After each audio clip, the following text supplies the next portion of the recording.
What's going on, everybody? This Afro think tank. Black man has a revolutionary plan that will 100% work if we could do it with some level of discipline.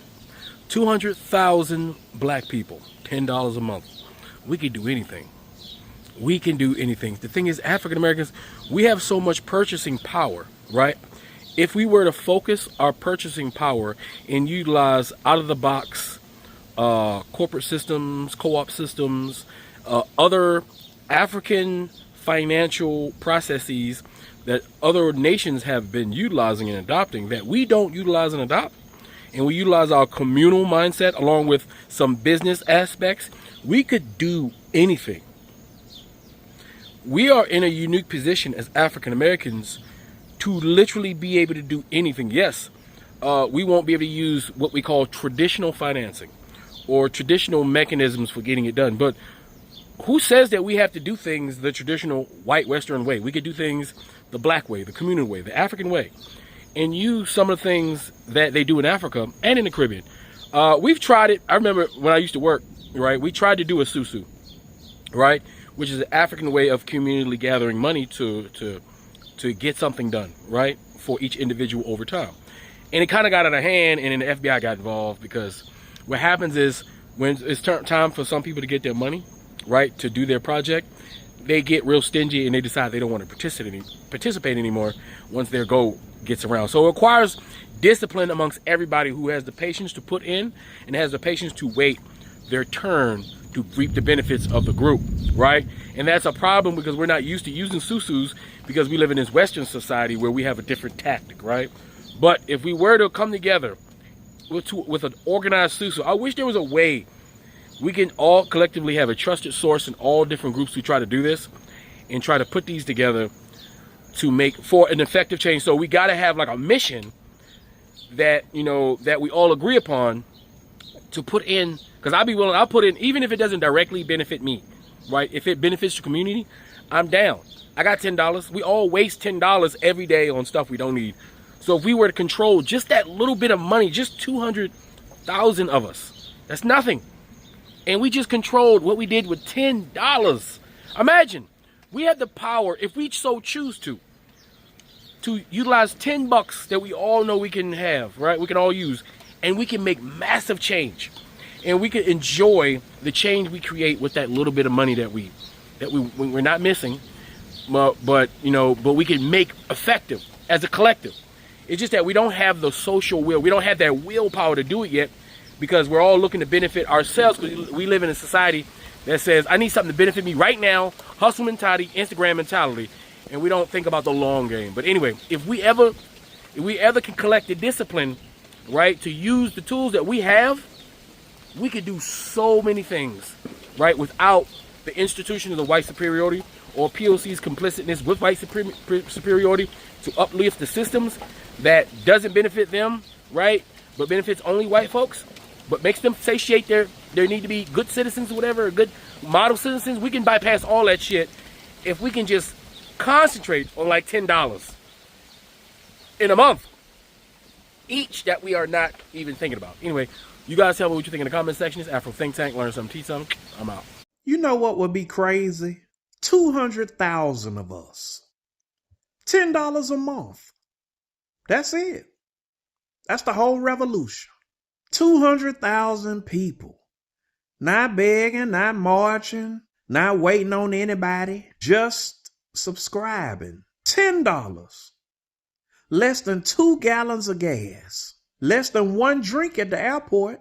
200,000 people times $10 is $2 million. Every single month. 12 months of that, $24 million. No loan, no bank, no permission. Ours. Now let me tell you what we build with that. We opened 10 hamburger stands. Atlanta, Jackson, Mississippi, Houston, Memphis, Prince George's County, Inglewood, where we are strong, where we are hungry, where we have been overlooked on purpose. And we don't pay people like it's fast food. We pay people like it's family, Line workers, $65,000 to $70,000 a year. Store managers, $90,000. One district manager over all 10 stores, $120,000 a year to run a hamburger joint with dignity, with benefits, like they matter, because they do. Somebody's going to say, that math is tight. And I'm going to say, that's the point. The point is to prove that you can feed the community and pay the community at the same time. The point is to prove that black people don't have to choose between profit and people. And every dollar past those paychecks, past the food costs, past the lease, past the lights, goes back. And here's exactly how it breaks down. 35% goes to HBCUs. Because right now, our colleges are sitting on a $12.8 billion funding gap. $12.8 billion owed. Not given, owed. 25% goes to black health care. Because right now, black women are dying in childbirth at 3 times the rate of white women. Nearly 3 times. In 2026, in America. That ain't a statistic. That's somebody's mama. 20% goes to private STEM schools for our children. Because the pipeline starts at 7 years old, not 22. 15% goes to neighborhood revitalization. Back into the blocks that raised us. The ones they wrote off. The ones we came from. 5% goes to think tanks. Because we need our people thinking 10 steps ahead. For us. Now here's where it gets real good. Year 3, we don't just own the restaurants. We own the land. We go back to Alabama. Back to Mississippi. Back to Georgia, where pasture land is selling for as little as $1,500 an acre, where our grandparents once owned 15 million acres, 15 million, and lost 90% of it. Stolen, swindled, seized, down to barely 1 million acres today. We're going back. We buy 500 to 1,000 acres. We build a cattle operation. 500 head of beef cattle. Black owned, black managed, black land. Year 5, we build a processing facility. Our own USDA certified slaughter and processing plant. Now you follow the whole chain. The land is ours. The cattle is ours. The feed is ours. The slaughter is ours. The grind is ours. The patty is ours. The bun, the bag, the counter. From the field to your hands. Not one link in that chain belongs to anybody but us. You know what that does to the math? Right now, a burger restaurant spends 30 cents on every dollar just for food. When you own the cow, that number drops. More margin, more surplus, more goes back into the community. And it means something else. We hire black farmers. We hire black ranchers. We hire black processors. We hire black drivers. The whole ecosystem. Black. From dirt to doorstep. Because after all, it's a family-owned business. Year 5, 50 locations. Our processing plant isn't just feeding us. We're supplying other restaurants.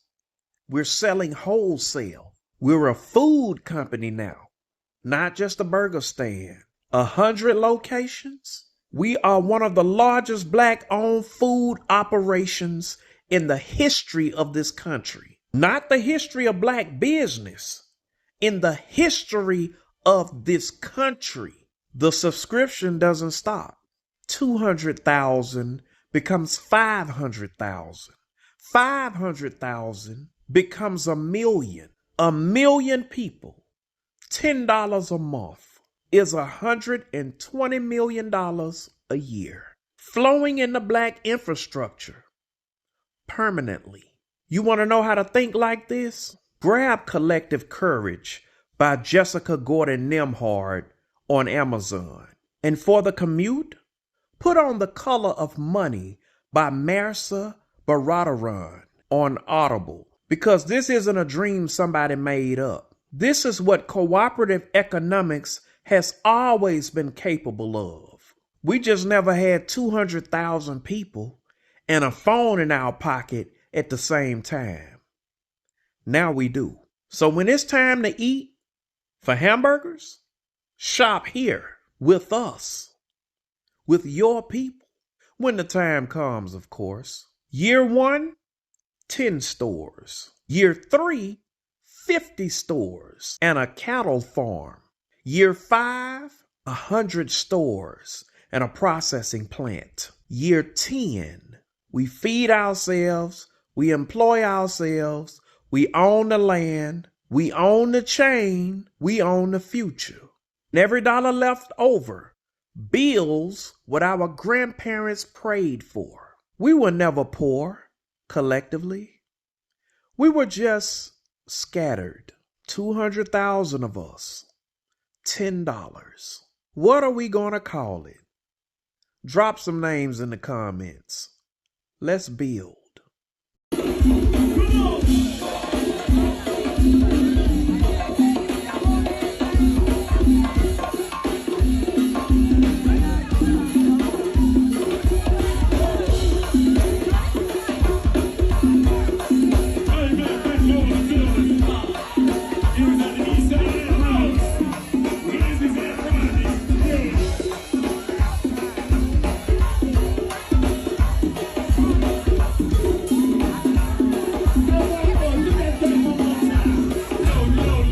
Free Sudan, boycott diamonds and gold.